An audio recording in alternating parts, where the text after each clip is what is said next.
Hello. Welcome to the Autism 360 podcast, the 360 Method, a weekly podcast where we talk about everything Autism 360. Each week, I'll be catching you up with what's going on in the program, chatting with team members, and talking about all things mindset, as well as exploring relevant ideas that autism parents think about. Today, I am so delighted to be joined once again by our mindset extraordinaire coach, Renae Tate. Hi, Renae.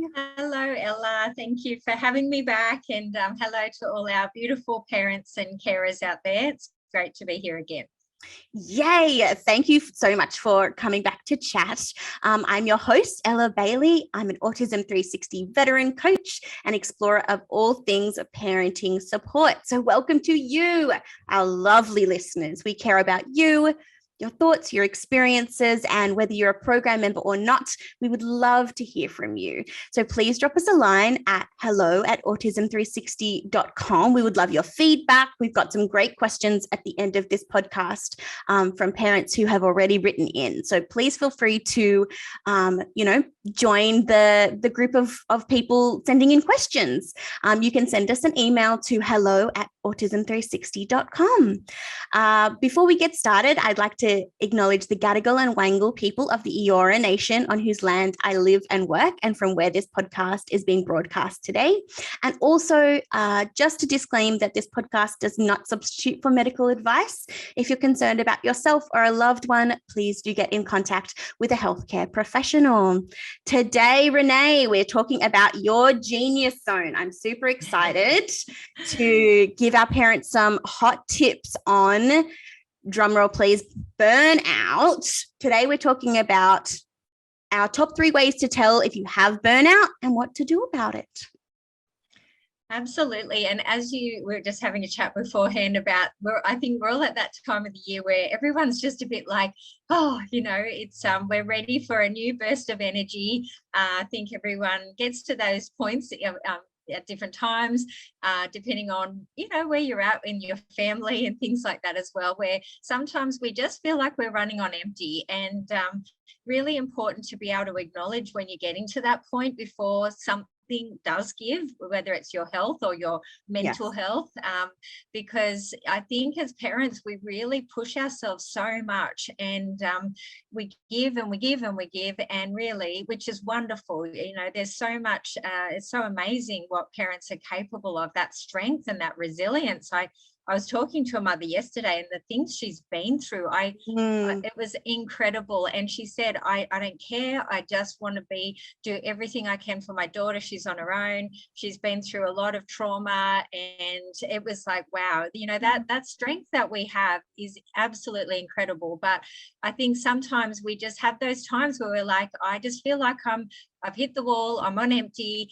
And it's really important to be able to look at, well, okay, if your car was running on empty and didn't refuel, how long can it go for? It's obviously going to start to conk out. There's going to start to be some damage, perhaps, long term. Totally. On empty.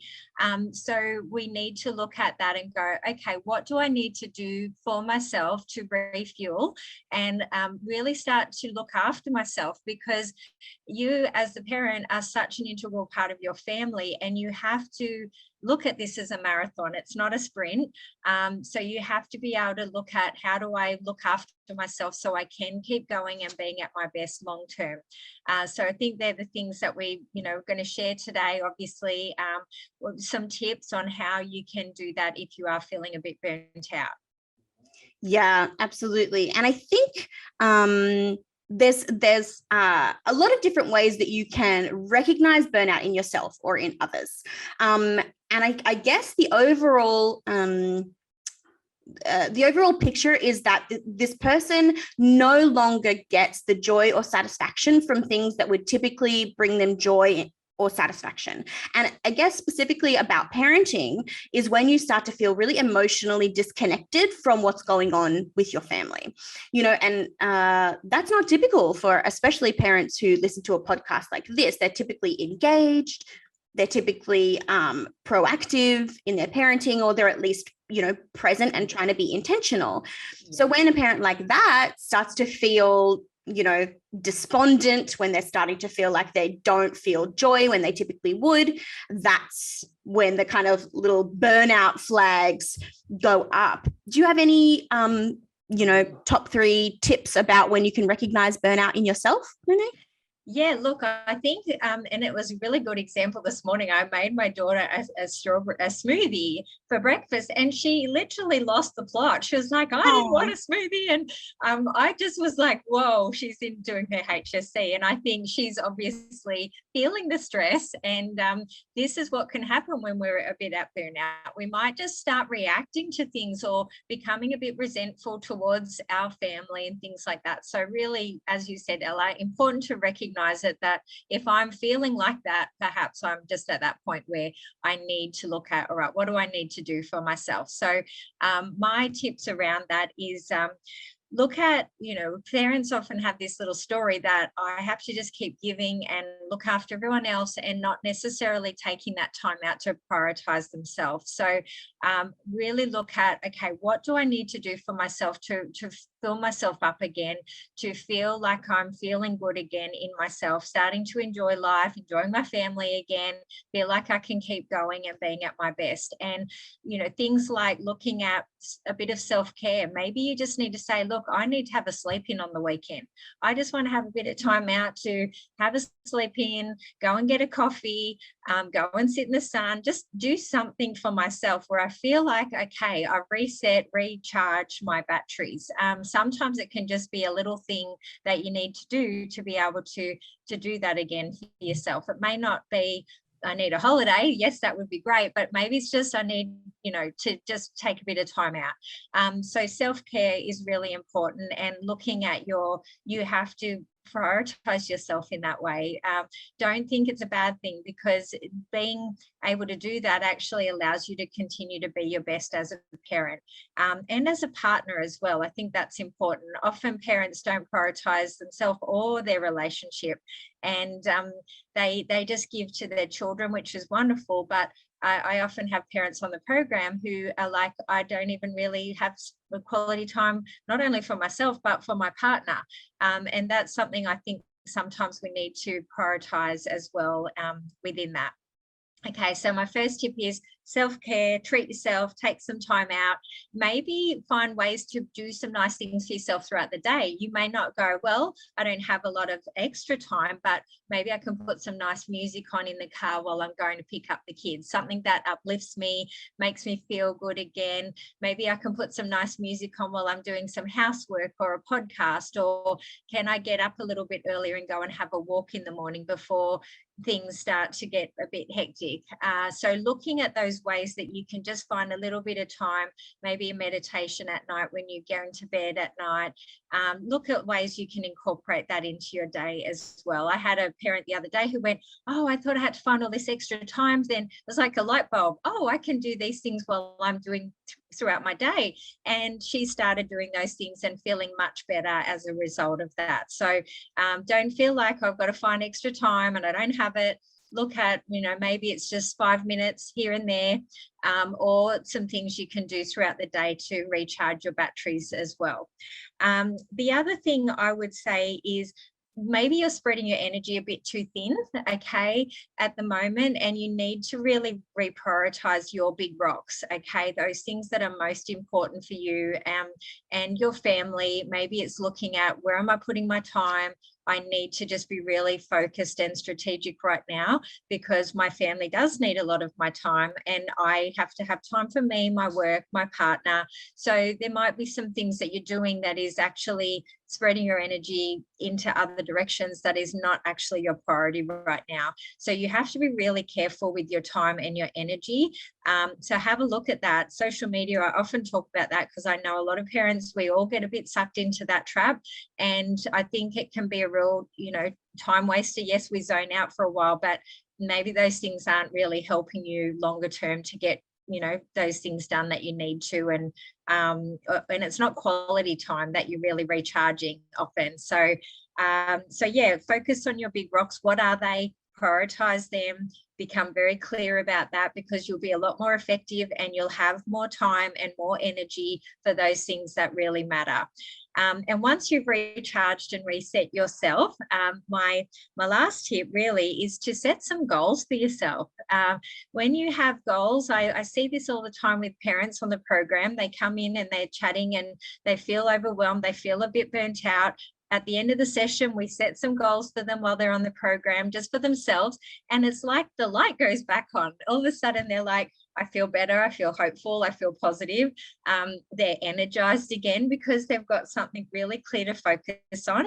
And it just gives them that new lease on life towards something that is meaningful for them. So maybe once you've had that time to recharge your batteries, take a bit of time for yourself, look at, okay, what are my priorities? What are my big rocks? And now I'm going to set some goals for myself.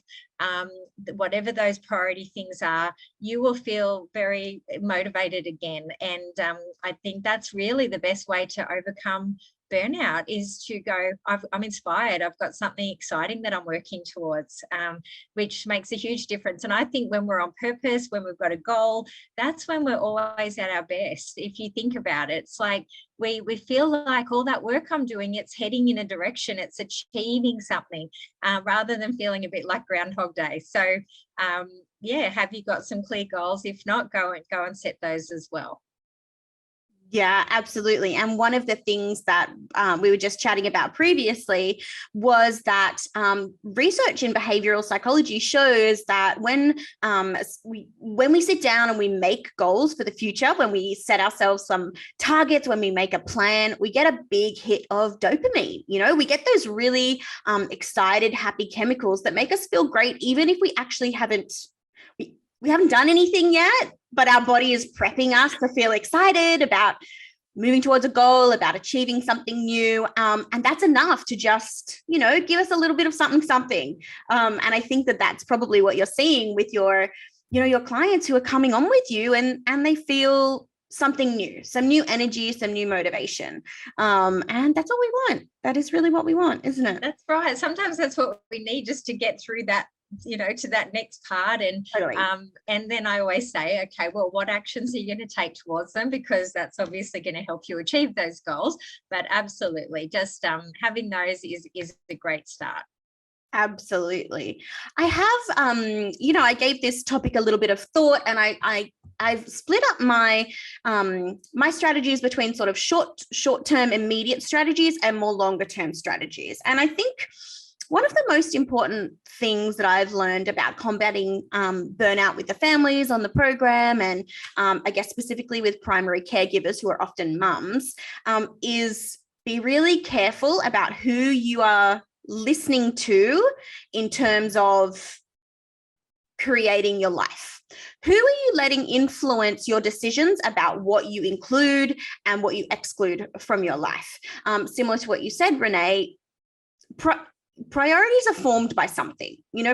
Priorities are informed by a combination of, our own choices, but they're also informed by media. They're also informed by influential people in our lives, and also by the way we were raised. So there's a whole bunch of different factors that go into it. But who are you allowing to influence what your priorities are? And have you made that an intentional choice? Are you making the people that influence you positive? Do they understand your family? Do they understand what your priorities need to be? What makes you happy and fulfilled? Or are you just kind of letting anybody or anyone or any media source inform what your life should be looking like? So my first tip for burnout is stop listening to randoms. Be intentional about who you're letting into your space. It's my first tip for creating a life that is sustainable for you and for your family. My second tip is more long-term, and that is put in systems in your life that are moving you and your family from reactive to proactive. If there are things in your life that are consistently an issue, create the space to put in systems that solve those problems before they occur, rather than waiting for them to occur and then scrambling to find something that's going to solve that problem. Now, that in itself takes a little bit of brain space, and I kind of acknowledge that in this suggestion. But over time, when you create more efficient systems that counteract those issues before they occur, the energy that they use decreases, and you're able to put that a little bit more on the cognitive back burner. And that frees up more mental space, more cognitive capacity for things that you actually care about. You know, when we don't have to be constantly trying to think on the fly about what's for dinner tonight, when that's already been planned, or it's already been made, or it's already in the slow cooker, you then get to spend the time and energy to be, you know, for example, present with your daughter to debrief about a hard day, you know, about the smoothie incident. You know, what was that about, my love?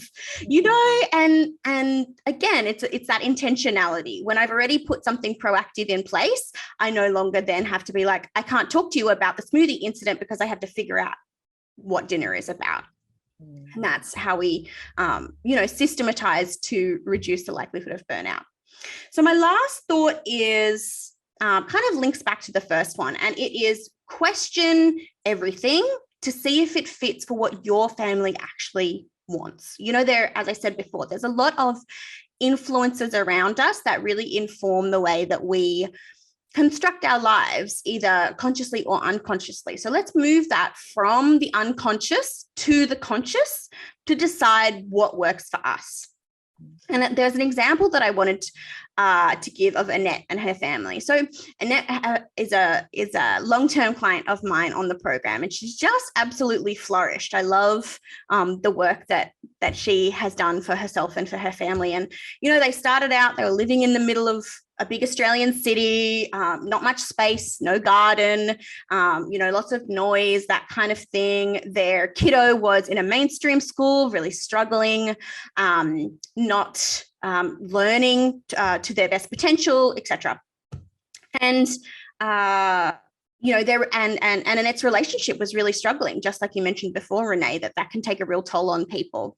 And through the process of being intentional, being proactive rather than reactive, being and starting to be really gatekeep the ideas that were coming into her head and informing her the decisions that she made for her and her family. Annette came to realize that what actually would work better for her family was to be in a more quiet place, to be able to bring their kiddo home, to homeschool their kiddo, to teach him in a way that actually supported his learning, to rearrange some elements of her relationship to a way that actually felt good for her and her partner, and also to meet some of her own sensory needs that she recognized were part of the issue when it came to the dynamics of their family. So Annette and her family moved to a beautiful country property. They've got space, they've got quiet, they've got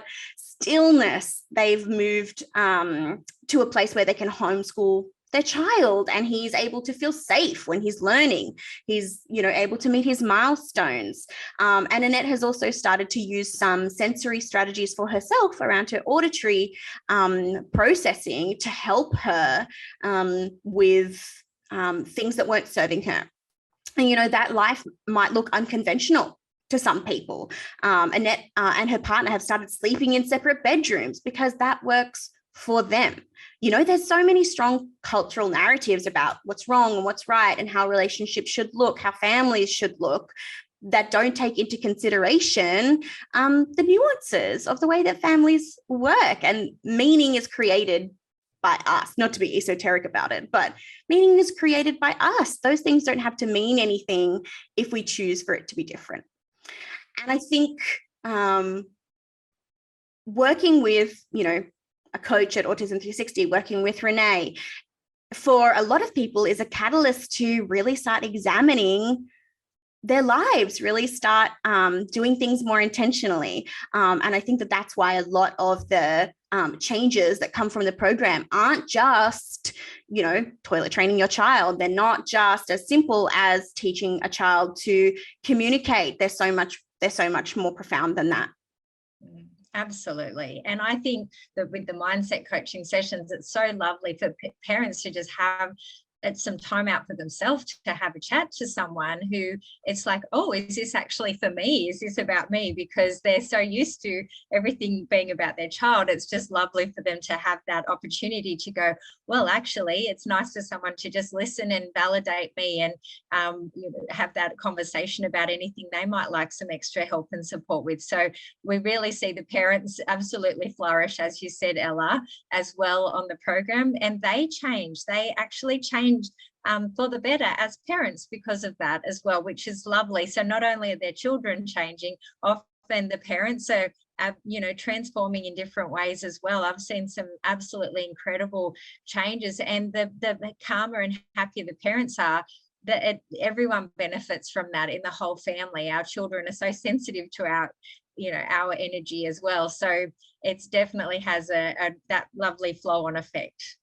Yeah, doesn't it just? I have an interesting parent question for you today, Renae. I think you're going to like this one. So this one's Ishan from Wollondaley asks, I have a very different mindset about parenting from my own parents. I feel really happy with where my family are at and the progress that we've seen, but my parents totally don't see the progress. What do I do? Good question. That's an interesting one, and one that I find a lot with different cultures, particularly. Sometimes there's some very strong views on how the parents should be. Sometimes people in the family don't understand the challenges that you might be going through because they haven't done that journey with a child that may be on the spectrum, have some different needs and challenges, and everyone has an opinion. They are usually coming from a good place, but I think it can really start to confuse you at times to go, am I doing the right thing? We're already often hard enough on our self-questioning. Am I doing enough? Am I doing it right? So one of the things I find is important is just to listen to your own intuition as a parent as well. Get all the help and support that you can, obviously, for your child. But at the end of the day, as a parent, you have an intuition and an internal guidance system that if you listen to that, I think you really often do know what's best for your family and your child. So take on board all the help and advice, but check in with that as well, because I've had, times myself where I've gone, we just need to have a little break right now, or, then we'll pick up this again or that again. But I think you have to listen to that and what's right for you and your family. So be open to other people's ideas and suggestion, but at the end of the day, come back to what you feel is right. And if you do that and listen to that, I think that is the best guidance that you can have, because you can't please everyone. Everyone's going to have different opinions, and it's harder when it's family because obviously, there's a lot of programming and things like that come from that. But I think, you have to just trust that your own judgment at times and listen to that, because I know myself, when I've done that with my children, it has paid off every time. So that's my advice around that. Yeah, amazing. I love that. And before we wrap up, any action points for our listeners for this week, Renae?